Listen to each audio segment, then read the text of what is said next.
Hello అండి, నా పేరు doctor Vivasvan. I'm a consultant psychiatrist at Indira clinic, Pragati Nagar. Welcome to BMS. ఈరోజు మనము డిస్కస్ చేయబోయే టాపిక్ ఇన్ఫీరియారిటీ కాంప్లెక్స్. ఎస్, మనం వింటున్నది నిజమే. చాలామంది మనుషుల్లో ఈ మధ్య ఇన్ఫీరియారిటీ కాంప్లెక్స్ చాలా కామన్గా కనబడుతుంది. ఎస్పెషల్లీ స్కూల్ చిల్డ్రన్లో చాలా ఫ్రీక్వెంట్గా కనిపిస్తుంది ఈ ఇన్ఫీరియారిటీ కాంప్లెక్స్. బేసిక్గా ఏమవుతుంది అని అంటే, మనుషుల్లో ఒక్కసారి సోషల్ మీడియా ఈ పర్టిక్యులర్ జనరేషన్లో బాగా ఎక్కువగా ఇన్ఫ్లుయెన్స్ చూపెడుతున్న ఈ టైంలో ఏమవుతుందంటే, పక్కన వాళ్ళతో మనం కంపేర్ చేసుకోవడం చాలా విరివిగా కనబడుతుంది. మనం ఎప్పుడైతే పక్కన వాళ్ళతో కంపేర్ చేసుకోవడం స్టార్ట్ అవుతుందో, ఎట్లాగో మనలో ఒకటో రెండో దాన్ని ఏమంటారు లక్షణాలు వాళ్ళతో కంపేర్ చేసినప్పుడు తక్కువగా కనబడతాయి. దాన్ని వాళ్ళు ఏం చేస్తున్నారంటే జనరలైజ్ చేసేసి, ఎస్ మేము వాళ్ళకన్నా తక్కువ, వాళ్ళతోటే కాదు ఓవరాల్గా అందరి జనాల కన్నా నేను కొంచెం తక్కువగా ఉన్నాను, నాలో అంత కేపబిలిటీ లేదు, నేను మిగతా వాళ్ళలాగా పర్ఫామ్ చేయలేను అనే ఒక రకమైన నిరుత్సాహం, నిర్వేదంలోకి చాలా ఫ్రీక్వెంట్గా ఎస్పెషల్లీ పిల్లలు వెళ్తున్నారు. ఇదొకటి సోషల్ మీడియా ఒకటి ప్రధాన కారణమైతే, రెండవది ఏంటంటే తల్లిదండ్రులు లేదా చుట్టుపక్కల వాళ్ళు, బంధువులు చేసే కంపారిటివ్ బిహేవియర్. నీకన్నా వాళ్ళు బాగా చదువుతున్నారు, నీకన్నా వాళ్ళు బాగా ఎక్సెల్ అవుతున్నారు, నీ క్లాస్లో ఒకతను ఫస్ట్ రాగా నీ వల్ల ఎందుకు అవ్వట్లేదు, అలా వాళ్ళ యొక్క కేపబిలిటీస్ని, పిల్లల్లో ఉన్న కేపబిలిటీస్ని పక్కన వాళ్ళతో పోల్చి చూడడం వల్ల కూడా ఒక రకమైన ఇన్ఫీరియారిటీ కాంప్లెక్స్ని మనం వాళ్ళలో ఫోర్స్ఫుల్గా వచ్చేటట్టు చేస్తున్నాం. ఇది ఒకటి మేజర్. ఈ రెండు కారణాల వల్ల పిల్లల్లో ఒక రకమైన నిర్వేదం, నిరుత్సాహం, ఒక రకమైన డిప్రెషన్ లక్షణాలు ఈ మధ్య చాలా ఫ్రీక్వెంట్గా కనబడుతున్నవి.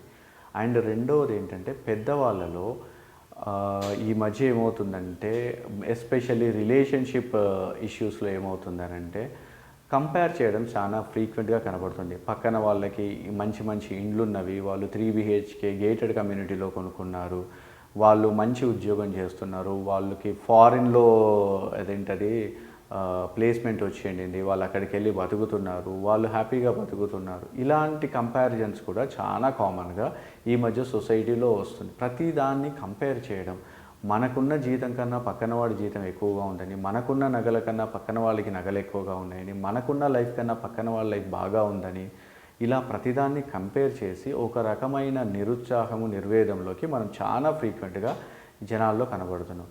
దీంతోపాటు రిలేషన్షిప్ ఇష్యూస్ కూడా చాలా ఫ్రీక్వెంట్గా ఉంటుంది. ముఖ్యంగా ఈ particular adolescent life, young adult లైఫ్లో ఏమవుతుందంటే, ఎర్లీ అడల్ట్ లైఫ్లో పక్కన వాళ్ళతోటి అంటే రిలేషన్లో ఉంటేనే మనము ఫిట్, 100% ఫిట్. మనకు ఒక అమ్మాయి కానీ ఒక అబ్బాయితో కానీ రిలేషన్స్లో ఉంటేనే మనము 100% ఫిట్. లేకపోతే మనలో ఏదో లోపం ఉండింది అనే స్థాయికి ఇప్పుడు జనాలు వచ్చేసారు. ఆ పర్టిక్యులర్ దానివల్ల ఏమవుతుందంటే, జనాలు ఎట్టి పరిస్థితుల్లోనూ నయాన భయాన ఏదో విషయంగా ఒక రిలేషన్లో ఉండాలి, లేకపోతే మనం ఫిట్ కాదు అనే ఒక దాంట్లో ఉంటుంది. కొంతమందికి ఏమవుతుందంటే, అలా రిలేషన్షిప్ ఎస్టాబ్లిష్ చేసుకోకపోతే నేను వేస్ట్, దండగా అనే ఒక రకమైన ఇన్ఫీరియారిటీ కాంప్లెక్స్ తోటి బాధపడుతున్నారు. సో చదువులో లేకపోయినా, రిలేషన్లో లేకపోయినా, సంపాదనలో లేకపోయినా, ఇంకెటువంటి సందర్భాల్లో లేకపోయినా మనకి మనము ఒకటి ఆపాదించుకుంటున్నాం. అంటే లేదంటే పూర్తిగా లేదని కాదు, పక్కన వాళ్ళతో కంపేర్ చేసుకొని వాళ్ళకన్నా తక్కువ ఉందని చెప్పేసి మనల్ని మనం తక్కువగా చూసే భావన వల్ల ఏమవుతుందంటే ఈ ఇన్ఫీరియారిటీ కాంప్లెక్స్ డెవలప్ అవుతుంది. దీంతో పాటు కొంతమందికి ఏమవుతుందంటే, కొన్ని రోజులు ఇలా థింక్ చేసిన తర్వాత వాళ్ళు డిప్రెషన్లోకి వెళ్ళడము, లేదా యాంగ్జైటీ డిజార్డర్లోకి వెళ్ళడము, లేదంటే అడిక్షన్స్కి వెళ్ళడం, అంటే మందు తాగడము, కెన్నబిస్, గంజాయి తీసుకోవడం, ఇలాంటివి చేస్తున్నారు. దీనివల్ల ఆటోమేటిక్గానే వాళ్ళు ఏమవుతుంటారంటే, వాళ్ళు సమాజానికి కాస్త దూరం అవ్వడం స్టార్ట్ అవుతారు.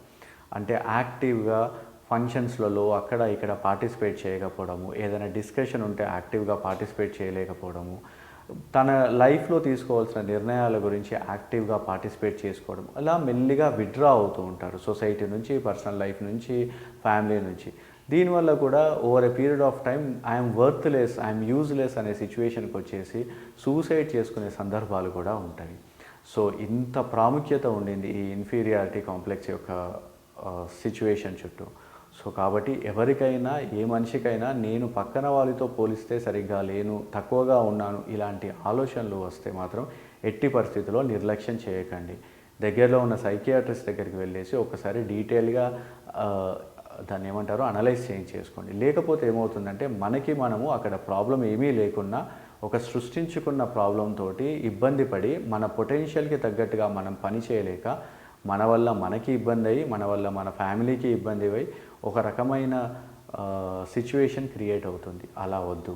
దీనికి ఈజీగానే మీరు ఈ సిచ్యువేషన్ నుంచి బయటకి రాగలరు. కొన్ని రకాలైన సైకోడైనమిక్ థెరపీస్ కానీ, కొన్ని రకాలమైన దాన్ని ఏమంటారు కాగ్నిటివ్ బిహేవియరల్ థెరపీ కానీ, ఒకవేళ కనుక ఈ సమస్య తీవ్రంగా ఉంటే మందుల వల్ల కానీ ఈజీగానే ఈ సమస్య నుంచి మనం బయటపడవచ్చు. కంపారిటివ్ బిహేవియర్, ఇన్ఫీరియారిటీ కాంప్లెక్స్ అనే సిచ్యువేషన్ నుంచి ఎంత త్వరగా బయటపడితే అంత మంచిది. సో దగ్గరున్న సైకియాట్రిస్ట్ని కలిసి మీకు కావాల్సిన చికిత్సను పొందండి.